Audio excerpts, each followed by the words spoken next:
C. Joseph Vijay எனும் நான்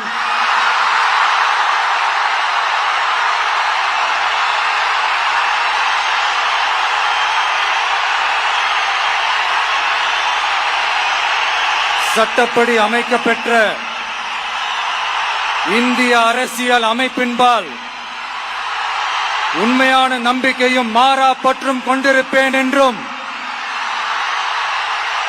இந்திய நாட்டின் ஒப்பில்லாத முழு முதல் ஆட்சியையும் ஒருமையையும் நிலை நிறுத்துவேன் என்றும்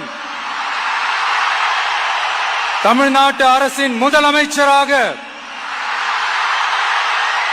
உண்மையாகவும் உளச்சான்றின்படியும் என் கடமைகளை நிறைவேற்றுவேன் என்றும்